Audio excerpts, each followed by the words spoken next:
degmada Salaxley waxaan cid kastoo reer Soomaaliya u sheegayaa doorashada madaxweynaha wax ka horeeyo oo ka dhici kara ma jiro waxaan gedo inay baryo mooyeen aan baryayaa ma jiro labada gudoomiye mowqafkii ay ka dhawaajiyeen ee yiraahdeen doorasho ta madaxweynaha ka soo horeynaysa ma jirto waanu ku ayidnaa anagu labada xusba mucaaradkaanu taageersanay anagu kana dhici mayso deegaankan doorasho ka soo horeysa tan madaxtooyada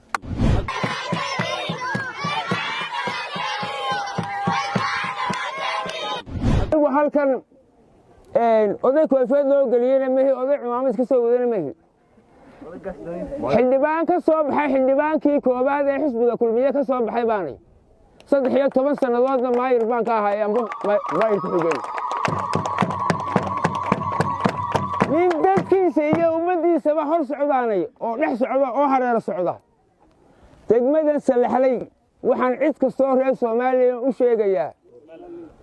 doorashada madaxweynaha wax ka horeeyo oo ka dhici kara ma jiro wallaahi inaanu jirin ma dhici doonto cid kasta waxaan u sheegayaa waryaada waxaan gedo inay baryo mooyeen aan baryayaa ma jiro ifaarmeed xaqiiqa xisbiyada ay u cudiyo wadani mowqifka ay maanta gaadheen war waanu ku taageersanay waanu la hor soconaa waanu ku garab taaganay labada gudoomiye mowqafkii ay ka dhawaajiyeen ee yiraahdeen doorasho ta madaxweynaha ka soo horeynaysa ma jirto waanu ku ayidnaa anagu doorashadii madaxtooyada mid ka horeysa ma jirto soo iskuma raacsanin aniga magacaygu waa Iid Jamac Faarax waxaan ahaa xildhibaanadii golaha deegaanka ee hore taaka halkan aanu ka hadlaynaa aan joognaa waa xaruntii degmada Salaxley shacbi weynaha iyo xafladda maanta isbahaysiga labada xisbi ee wadani iyo cid iyo taageerayaashoodii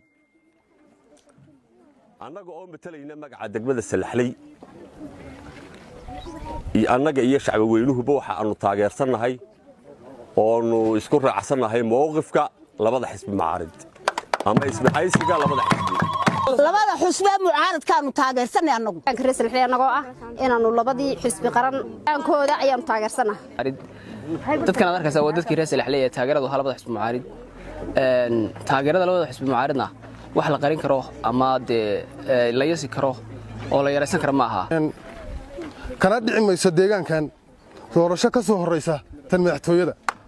annagoo ah dhalinyarada degmada Salaxley waxaanu taageersanahay go'aankii labada xisbi qaran ay soo jeediyeen kala noqoshada madaxweynaha kalsoonida ah doorasho madaxweynaha ka soo horeysaana kama dhacayso degmada Salaxley inaan iyaga hortood iyo dabadoodna wax doorasho madaxweynaha damacaanu dhacayn ma dhacayo waxaan soo dhaweynayaa go'aamadii ka soo baxay xisbi macaaridka wadani iyo cud waan taageerinaa insha Allah anagoo ku hadlana afka degmada Salaxley waxa weeyaan waxaan u sheegayaa inaan doorashada madaxweynaha doorasho ka horeysa aan ka dhici doonin deegaanka degmada Salaxley mid kale oo sheegaya odayaasha la abaabule ee lacagta la siiyo ma matalaan masiirka degmada iyo dhalinyarada annagu maadaama aanu nahay dhalinyaradii degmada Salaxley waxaanu taageero u nahay xisbigooda cid afkayga annagu nagu yaalaa ku hadli kartaana ma jirto maadaama sidaa tahay cid kastoo degmada ka dhex hadashay wax kasta iska sheegtay waxaanu arkaynaa aan gaaslayaal iska hadlay afkaygana cidna kuma hadli kartaa annaga nagu yaalaa ku hadlayna maadaama sidaa tahay waxaan si gaara u sii taageersanahay hadalkayga ka soo baxay gudoomiyaha ruuxiga gudoomiye Faysal Cali Xuseen oo leeyahay gudoomiye kelmadii aad